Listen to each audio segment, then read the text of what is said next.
এবারে হবে মাছে বিলেতি টক। তেলটা বেশ গরম করে পরে মাছগুলা ভাজা হবে। মাছগুলো এবার তেলে ছাড়ছি।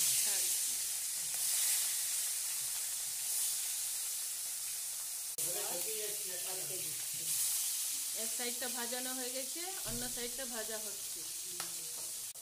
সাইড করে মেথি ভাজা গুঁড়ো করতে হবে। ভেজে দিচ্ছি এখনই, পরে যখন তরকারি নামাবো সে তখন গুঁড়ো করে দেওয়া হবে। এবারে মাছ ভাজাগুলো তুলে রাখা হচ্ছে।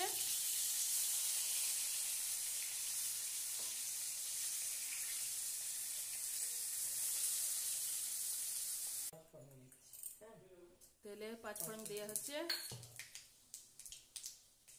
তারপর টমেটোগুলো ছেড়ে দিচ্ছি। তারপর টমেটোগুলো ছাড়া হচ্ছে। কিছুক্ষণ নাড়াচাড়া করে টমেটোটাকে গলতে হবে। লাই এবার নুন হলুদ দেওয়া হলো। নুনে মানে টমেটোটাকে গলাবে। সর্ষে পেঁয়াজ একটু আদা, সর্ষে পেঁয়াজ একটু আদা বাটা লঙ্কা, শুকনো লঙ্কা মশলা দিয়ে পরে নাড়াচাড়া করতে হবে কিছুক্ষণ। মশলার গন্ধটা গেলে তারপরে জল ঢালা হবে। এই যে মেথি মৌরি ভাজানো গুঁড়ো হচ্ছে, গুঁড়ো করে দিচ্ছি। নামাবার আগে দিয়ে তরকারিতে ছড়াতে হবে।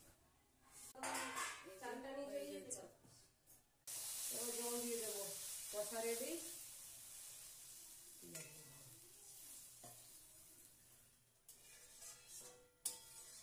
বলো, একটু ফুটে এলে মাছগুলো দেবে।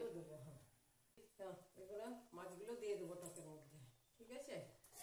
তারপর একটু ফুটলে মেথিগুলোটা দিয়ে নামিয়ে দেবো।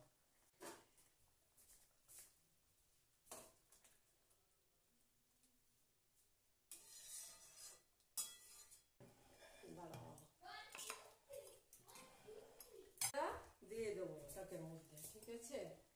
তারপরে নামিয়ে দেবো। মেথি গুঁড়াটা দিয়ে পরে সেন্টটা খুব ভালো আসে আর তরকারিটাও টেস্টি হয়। আর অল্প একটা লঙ্কা গুঁড়ে বাটিতে, তারপরে খান কাঁচা লঙ্কা করে পরে দেখুন কেমন হয়েছে। হলে কমেন্ট